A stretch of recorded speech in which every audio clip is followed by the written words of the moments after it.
7장 37절로 44절에 있는 말씀인데요. 요한복음 7장 3 맞아요. 7장 37절로 44절. 제가 착각했네요. 한 절씩 서로 교독해 보겠습니다. 제가 37절 읽을게요. 명절 끝날 곧 큰 날에 예수께서 서서 외쳐 이르시되 누구든지 목마르거든 내게로 와서 마시라.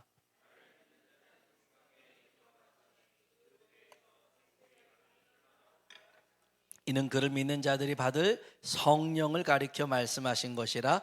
예수께서 아직 영광을 받지 않으셨으므로 성령이 아직 그들에게 계시지 아니하시더라.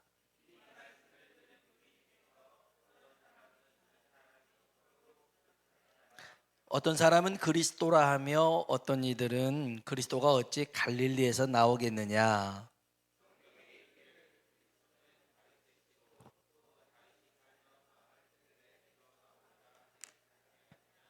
예수로 말미암아 무리 중에서 쟁론이 되니 그 중에는 그를 잡고자 하는 자들도 있으나 손을 대는 자가 없었더라. 아멘. 아멘.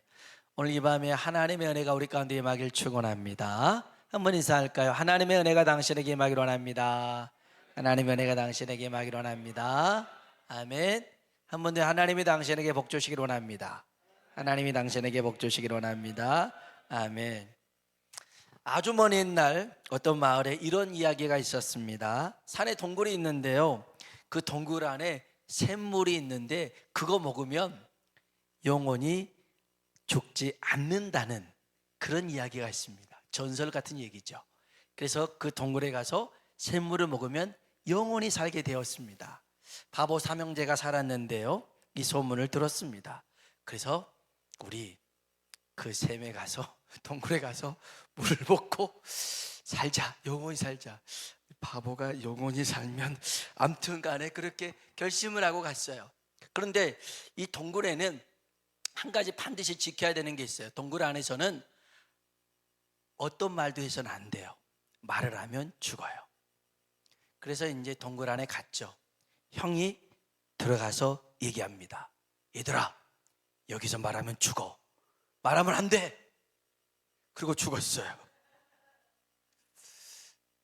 그 말을 들은 둘째가 그것 봐, 말하면 죽잖아 하고 죽었어요.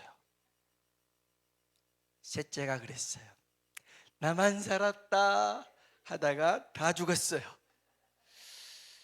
바보 삼형제가 갔는데 안 오잖아요. 동네 사람들이 찾으러 갔어요. 거기 사람 다 알아요. 동굴에 가서 말하면 안 된다는 것.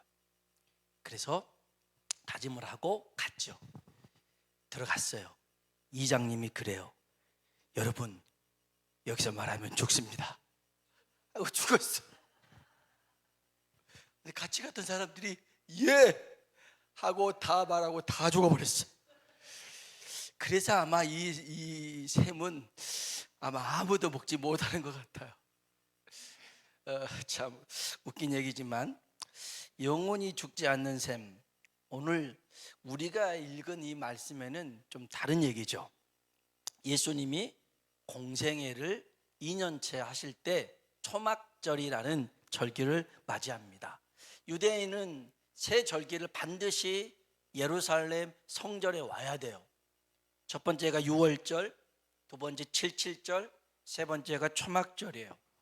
예루살렘에 오는 이유는 한 가지였어요. 예루살렘 성전이 있어서 거기서 예배를 드려야 되거든요. 자, 예수님이 초막절 마지막 날에 사람들이 모여 있었을 때에 이렇게 얘기를 하십니다. 37절, 38절 읽어봅시다. 명절 큰 날, 곧 큰 날에 예수께서 서서 외쳐 이르시되 누구든지 목마르거든 내게로 와서 마시라. 나를 믿는 자는 성경의 이름과 같이 그 배에서 생수의 강이 흘러나오리라 하시니. 아멘. 누구든지 목마르거든 내게로 와서 마시라. 나를 믿는 자는 성경의 이름과 같이 그 배에서 생수의 강이 흘러나오리라. 아멘. 말하면 죽는다는 그런 얘기는 없어요. 근데 예수님이 분명하게 말씀하시기를 나를 믿는 자는 예수님을 믿는 자는 그 배에서 생수의 강이 흘러 넘치더라는 것입니다. 우리에게 있어서는 이게 좀 그렇게 마음에 와 닿지 않을 수 있습니다. 왜냐하면 우리는 수도꼭지만 틀면 물이 콸콸콸 나오잖아요. 뭐 생수가 뭐 그닥 필요가 없습니다.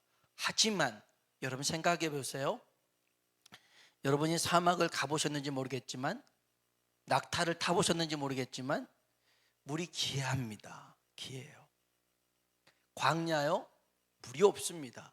샘이 없습니다. 그곳에서 이스라엘 백성들이 40년 걷다가 그들이 늘 수도꼭지를 가지고 다녔던 사람들이 아닙니다. 그 물을, 샘을 늘 찾아다녔던 사람들이죠. 어느 날은 마실 물이 없습니다. 수통에 물이 다 떨어졌어요. 가죽 부대에 물이 다 떨어졌습니다. 애들이 막 울기 시작합니다. 목마르다고요. 아니, 자신들 부모가 그러면 참을 수 있지만 애들이 목마르다고 하니까 어떡합니까? 그래서 볼멘 소리가 나옵니다. 원망의 소리가 나옵니다. 하나님이 모세를 통해서 반석에서 물이 솟게 하십니다. 아니, 전혀 물이 나올 수 없는데 그 큰 바위가 쪼개져 가지고 물이 唰 쏟아지는데 그걸 모든 사람들이 다 먹고 해갈하게 됩니다. 이게 생수의 강이라 할 수 있습니다.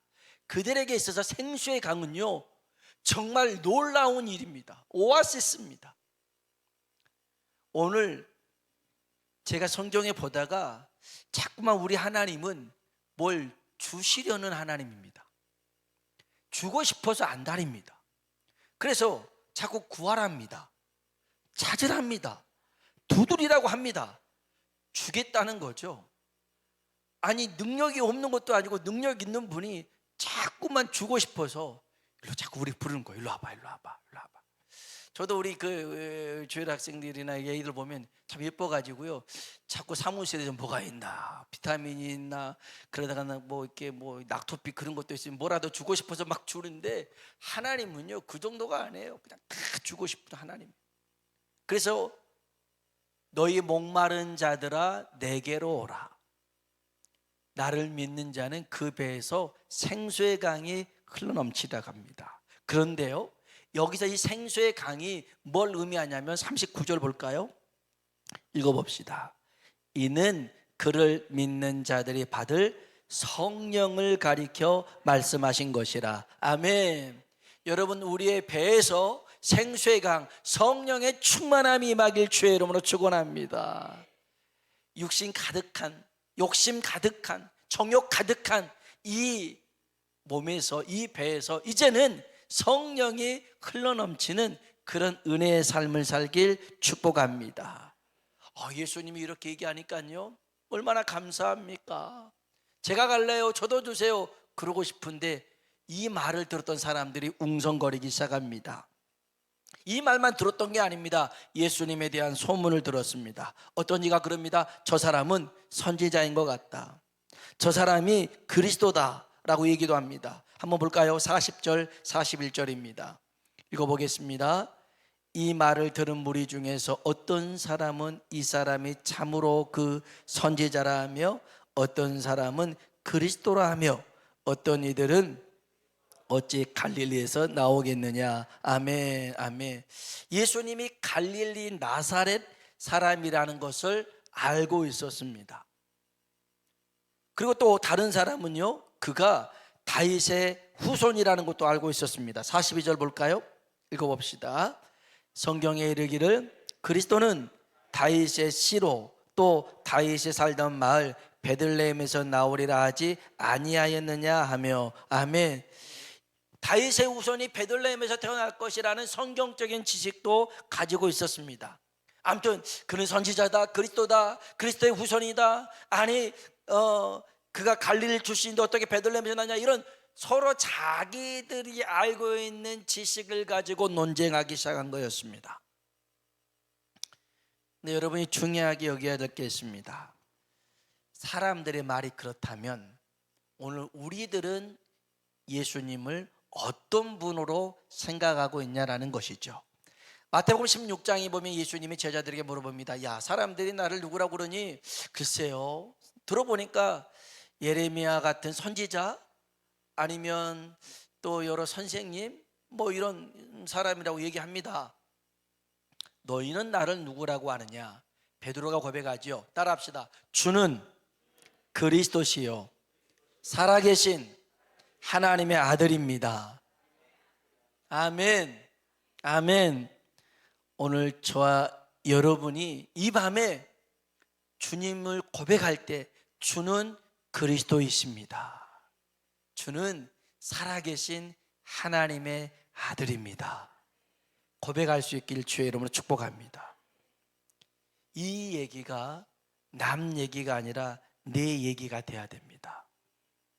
왜냐하면 이제 제가 아주 중요한 간증을 하나 이제 읽고 도전이 돼서 여러분하고 나누려고 하는데요. 실제 지금 있었던 일인데, 백기현이라는 교수님이 있습니다. 서울대 음대를 나왔어요. 공주 음대에서 공조대 음대 교수로 있다가 작년에 돌아가신 분입니다. 51년생입니다. 근데 작년에 돌아가셨어요. 근데 이분은 평생 열등감을 가지고 살았습니다. 왜냐하면 신체에 컴플렉스가 있었어요. 꼽추등이었거든요. 태어날 때 8달 반 만에 태어납니다. 2살 때였어요. 2살 때. 고모가 있는데 고모는 9살이었어요. 자기는 2살, 고모는 9살이었는데 이 고모가 자기를 업어준 거였죠. 시골에 가면 대청마루 있잖아요, 그렇죠? 마루에서 이렇게 업고 있다가 잘못해가지고 이 대청마루에서 굴러 떨어졌어요. 저도 이제 떨어졌잖아요. 뒤로 넘어져서 콕 깨졌잖아요. 이분도 떨어졌는데 떨어지다가 이렇게 마루 올라가다 보면 그 디딤돌 있잖아요. 이렇게 돌로 해놓은 디딤돌, 거기에 떨어졌는데 그 모서리에 이 척추를 쿡 찔렀어요. 다쳤어요. 근데 이 척추에 결핵균이 들어갑니다. 그래서 꼽사등이 되고 맙니다. 51년생이니까요 6.25 직후라 제대로 치료도 받지 못했습니다. 근데 커가면서 이 등뼈가 점점 볼록 튀어나오고요, 가슴도 이렇게 나옵니다. 그러니까 이분이 항상 다른 사람들의 시선을 의식하고 삽니다. 다른 사람은 그렇게 생각하지 않아도 다 자기를 괴물처럼 여기고 있다라고 생각하죠. 장난 삼아서라도 이렇게 그 꼽쳐 등을 한번 만지고 싶은 그런 장난꾸러기 있잖아요. 그러면 화가 막 엄청 폭발합니다. 그러니까 컴플렉스니까 만지지를 못하게 하는 겁니다. 그렇게 누가 만지면 죽고 싶은 마음이 들었죠. 그래서 점점 마음은 닫아져 가고 열등감 속에 사로잡힙니다. 세상에 대한 분노가 커져갑니다. 그렇지만 내가 이렇게 살아서는 안 되겠다라는 생각을 가졌나 봐요. 그래서 장애를 극복할 수 있는 게 뭘까? 공부라고 생각을 했나 봐요. 공부를 열심히 했대요. 그래가지고선 1971년 서울대 성악과에 진학을 합니다. 그런데 입학을 하고 얼마 안 돼서 2달 만에 아주 찢어질 것 같은 그런 통증이 생겨서 병원에 가서 보니까 척추 그 마디마다 고름이 다 차 있더라는 거예요. 다 차 있어요. 그래가지고 24시간 동안 이 환옹균을 제거하는 수술을 했대요. 의사가 수술하기 전에 수술하다 죽을 수 있다, 마비가 올 수 있다, 그렇게 얘기를 했더래요. 하지만 수술은 잘 마무리가 됐습니다. 근데 이제 꼽사등이잖아요. 이렇게 생겼으니까 호흡을 잘 못합니다. 깊은 호흡을 잘 못해요. 그러니까 성악가로서는 치명적인 결함이 있는 거죠. 근데 이런 사람 정말 노력을 피나게 합니다. 피 터지게 해요. 그래서 연습하고 작은 키에 꼽사등에 무대에서 쫓겨나는 일들도 있고 무시를 당한 일이 있어도 끝내 가지고 서울대를 졸업을 합니다. 유럽에 가서 성악을 공부합니다. 젊은 나이에 교수가 됐습니다.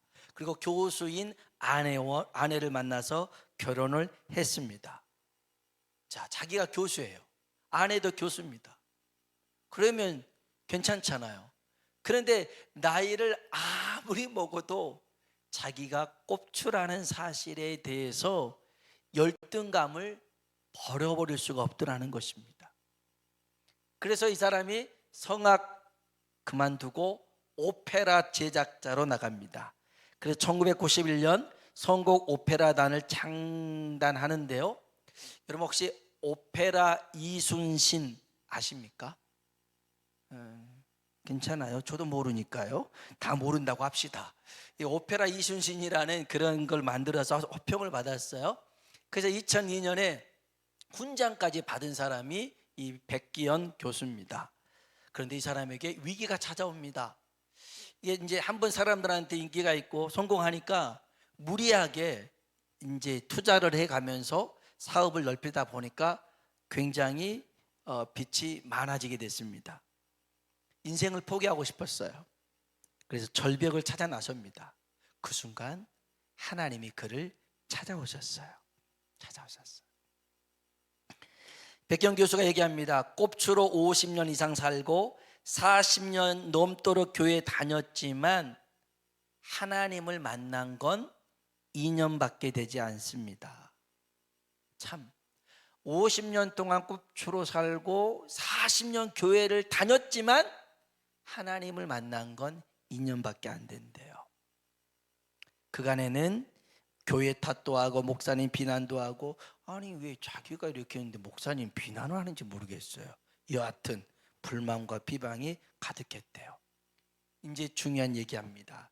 2005년 2월 4일이었습니다.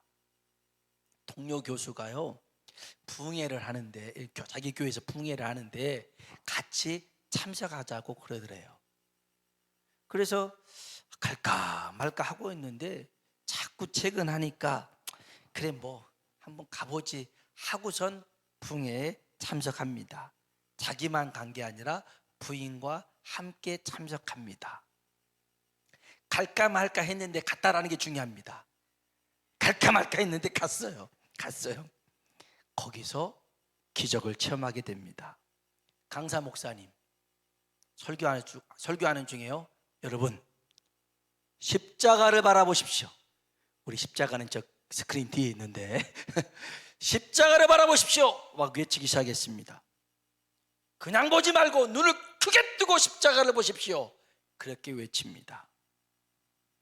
근데 전에 뭐 십자가 모르는 것도 아닌데, 근데 그 강사 목사님의 말씀이 마치 주의 음성처럼 들린 거죠. 눈을 크게 뜨고 십자가를 바라봐라. 그 십자가를 바라보기 시작했습니다. 그랬더니 갑자기 옆구리가 또 등줄기가 시원해지기 시작했습니다. 자기도 모르게 손을 들고 필사적으로 고개를 젖혀가며 기도했습니다. 그때 주의 음성이 이렇게 들려옵니다. 두려워 말라.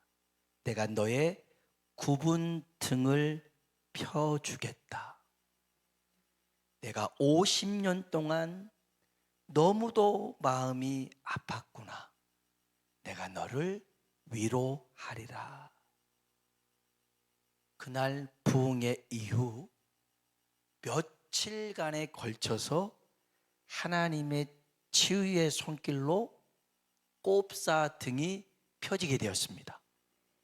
할렐루야. 이건 거짓말이 아니라, 여러분이 그 요즘은 뭐 유튜브나 인터넷 다 쳐보면 나와요. 백기원 교수, 꼽사등 치면 다 나옵니다. 이분이 간증한 것도 나옵니다. 그래서 수천의 간증도 하고 찬양도 하고 그랬습니다. 돌아가시지 않았으면 우리도 부를 수 있었을 텐데. 근데 이 교수님이 말한 게 있습니다. 성령의 조그만 소리에 귀를 기울이십시오 라는 겁니다. 그 동료 교수가 같이 가자라고, 부흥에 참석하자라는 이 말이 그냥 말이 아니라 성령의 음성이었더라는 거죠. 그래서 갈까 말까 갈등하고 있는 그 순간에 가서 참석해야 된다라는 그런 마음이 생겼더라는 거예요. 그래서 이분이 얘기합니다. 믿는 사람에게만 기적이 일어난다. 여러분이 우리가 하나님 살아계심을 믿는다면 오늘 이 시간 우리 가운데 역사가 일어나게 될 줄로 믿습니다. 저와 여러분이 분명하게 기억해야 될 게 있습니다.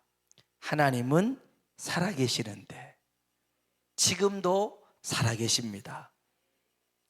살아계실 뿐만 아니라 지금도 역사하십니다. 꼭 수련회, 물론 하나님께서 그 수련을 통해서도 역사하시겠지만 이 자리는 안 하시겠습니까? 이 자리에서도 만나 주실 줄로 믿습니다. 아니, 이분만 하나님이 치료해 줬겠어요? 성경에 나오는 안진뱅이든 뭐 맹인이든 뭐 벙어리든 기머거리든 그 사람만 고쳐주겠어요? 하나님은 지금도 우리 가운데 역사하실 줄로 믿습니다. 따라합시다. 누구든지 주의 이름을 부르는 자는 구원을 얻으리라. 아멘. 아멘. 여러분이 믿었으면 좋겠어요. 정말 누구든지 주의 이름을 부르면 구원을 받습니다. 살아계신 하나님, 전능하신 하나님, 그 능력의 하나님이 오늘 우리 가운데 역사하실 줄로 믿습니다. 같이 한번